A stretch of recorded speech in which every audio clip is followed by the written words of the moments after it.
வாங்க வணக்கம். நீங்க எல்லாரும் எப்படி இருக்கீங்க? நாங்க நல்லா இருக்கோம். நீங்க என்ன செய்ய போறோம்னா முருங்கைக்கீரையில அல்வா செய்ய போறோம். கேமராமேனே முருங்கைக்கீரை அறுத்து கொடு. பாவா பாரு முருங்கைக்காய் அப்படி சடைச்சடையா பிடிச்சிக்குது. நம்ம மரத்துல பாரு காயின்னா பாக்குறதா சேக்குதாயா.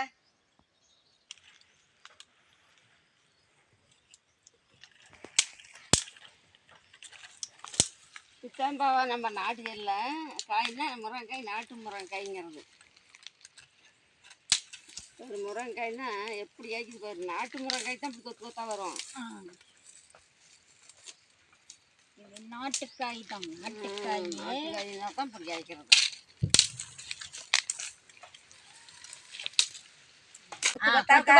காய்ச்சிட்டு நல்ல நல்ல கீரையை பார்த்து பொரிச்சு எடுத்துக்கலாம்.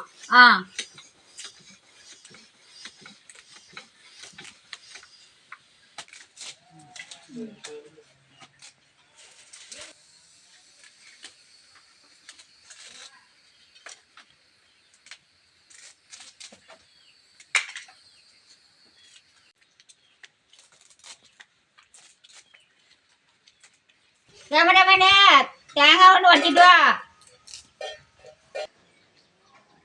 தேங்காய் நல்லா உடச்சிக்கிட்ட கேமராமேனே. வெங்கலம் மாட்டோம்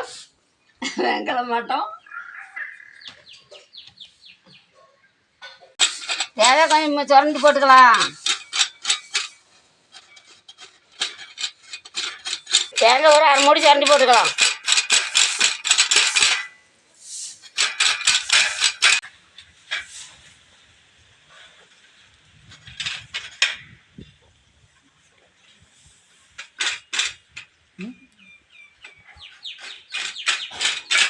பாருங்க, ஒரு தேங்காய் உடச்சி நல்லா துருவி எடுத்துக்கிட்டேன். இந்த மாதிரி தான் துருவி எடுத்துக்கணும். தேவையான பொருளெல்லாம் ரெடி பண்ணிட்டேன். வாங்க பார்க்கலாம் எப்படி செய்யறதுன்னு. அடுப்பக்கையே கட்டி வச்சுக்கலாம். வச்சுக்கலாம்.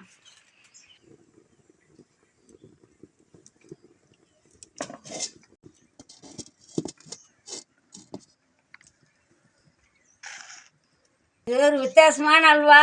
குழந்தைங்களும் விரும்பி சாப்பிடுவோம். இது உடம்புக்கு ரொம்ப நல்லது. அதனால நீங்களும் இந்த மாதிரி செய்யுங்க.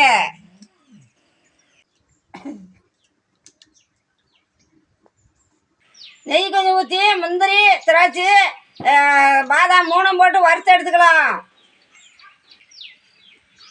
பாருங்க, நம்ம வீட்டு நெய் நாமளே காய்ச்சி எடுத்துருக்கிறோம். பாருங்க அப்படி குமுன்னு வாசம் எப்படி வருதுன்னு. வேணுங்க நீங்க இந்த வீடியோவில் வர நம்பருக்கு வாட்ஸ்அப் பண்ணுங்க.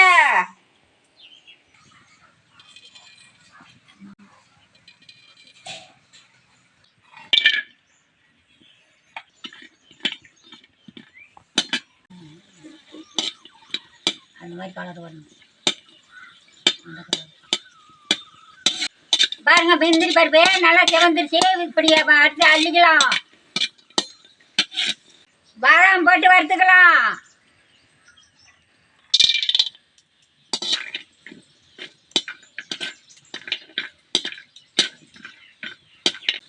பாதாம் பாருங்க நல்லா சிவந்து போச்சு. அள்ளிக்கலாம்.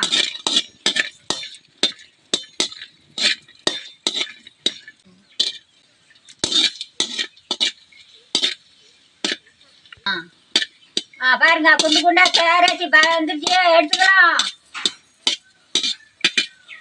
பாருங்க இந்த மாதிரி வறுத்து எடுத்துக்கணும். இன்னும் கொஞ்சம் ஊற்றி முருங்கை தழையை போட்டு நல்லா வறுத்து எடுத்துக்கலாம்.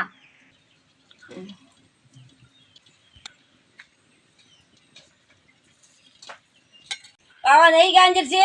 முருங்கை தழையை போட்டு நல்லா மொறு வறுத்து எடுத்துக்கலாம்.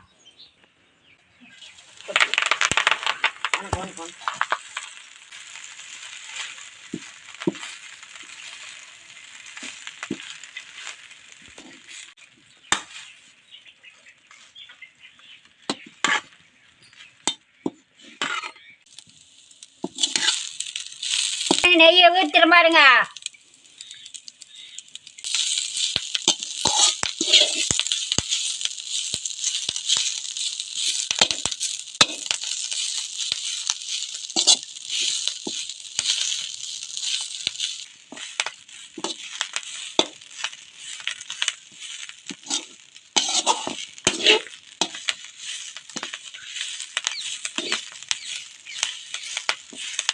நெய் பாருங்க வானகரத்துக்கு 10 ஊத்தம் பாருங்க.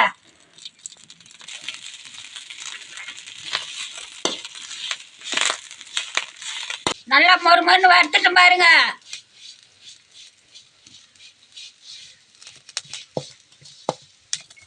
சாப்பிட்டு பார்த்தா மொறுன்னு வந்துருச்சுங்க. தேங்காயும் வணக்கி வச்ச முருங்கைக்கீரையும் போட்டு நல்லா அரைச்சிக்கலாம். தேவையான அளவுக்கு அப்பப்போ கொஞ்சம் தண்ணி ஊற்றி அரைச்சிக்கலாம்.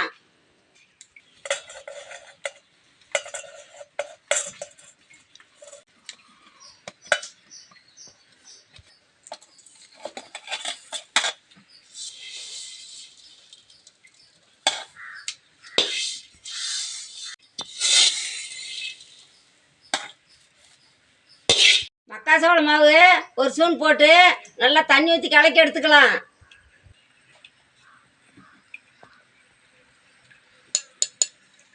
பாருங்க, நான் கொஞ்சம் அதிகமாக அரைச்சிருக்கிறேன், அதனால 1½ ஸ்பூன் போடுறேன். மக்காச்சோள மாவு போட்டு நல்லா கரைச்சி எடுத்துக்கலாம். சட்டி வச்சு நெய் ஊற்றி அரைச்சி வச்ச பேஸ்ட்டு போட்டுக்கலாம்.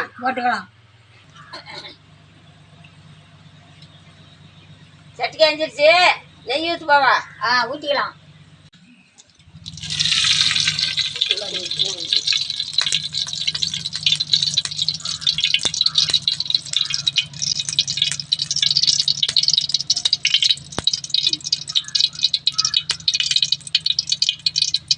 பாவா நெய் காய்ஞ்சிருச்சு, அரைச்சி வச்ச பேஸ்ட்டு கொட்டிக்கலாம். காய்ச்சிட்டு கொட்டிக்கலாம்.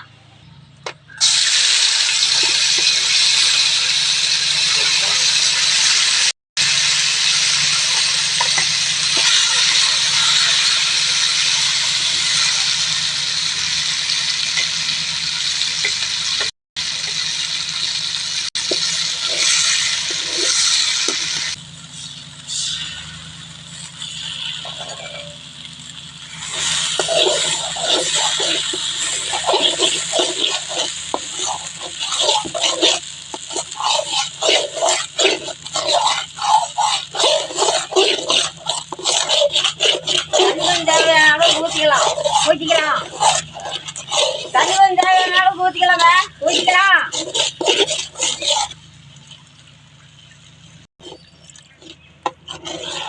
எல்லாம் தண்ணி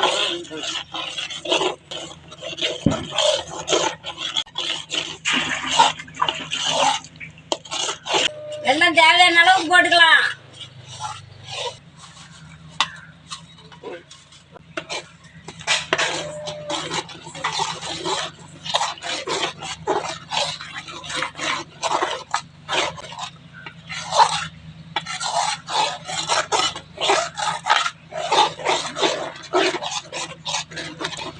கிளறிக்கிட்டு இருந்தா கட்டி விடுவாது.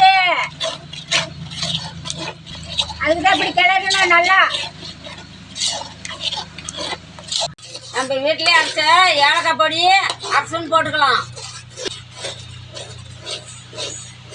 ஏலக்காய் தூள் போட்டா நல்லா வாசனையா இருக்கும்.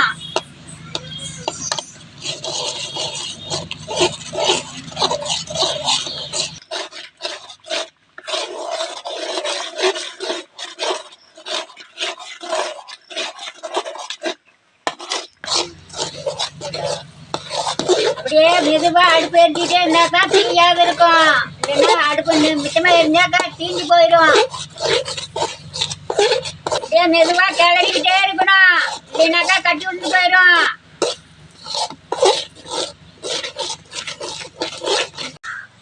நான் வறுத்து வச்ச முந்திரி பாதாம் வெல்லம் பொடியை நுணுக்கி வச்சிருக்கிறோம். வாரம் போடுறோம்.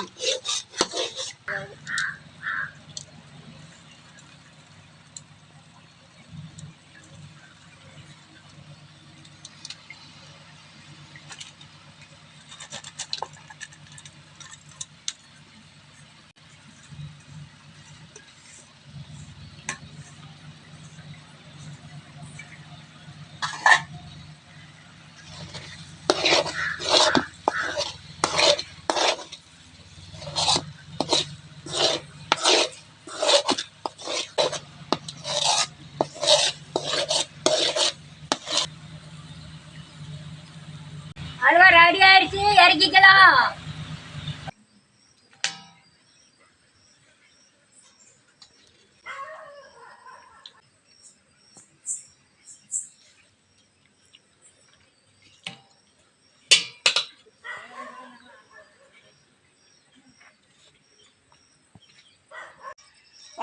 சாப்பிட்டு பாட்டு சொல்கிறேன்.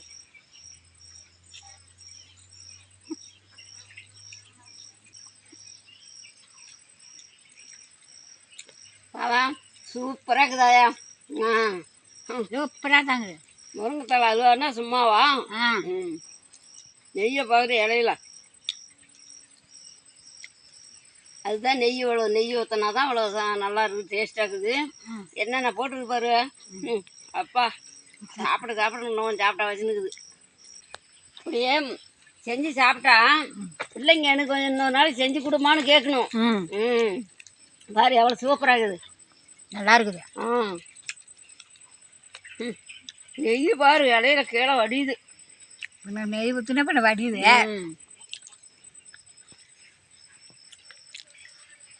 சூப்பராக இருக்குது. இது உடம்புக்கு நல்லது. முருங்கைத்தலை அல்வா உடம்புக்கு நல்லது. பிள்ளைங்களுக்கும் செஞ்சு விட்டு இன்னொரு நாள் செஞ்சு விடலாம். இப்படித்தான் செஞ்சு கொடுக்கணும்.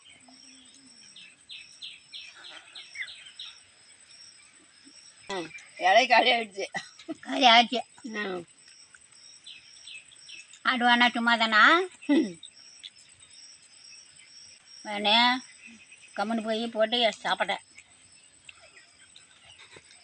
இந்த வீடியோ பிடிச்சிருந்தா லைக் பண்ணுங்க, ஷேர் பண்ணுங்க, சப்ஸ்கிரைப் பண்ணுங்க. அடுத்த வீடியோல பார்க்கலாம். பாய்.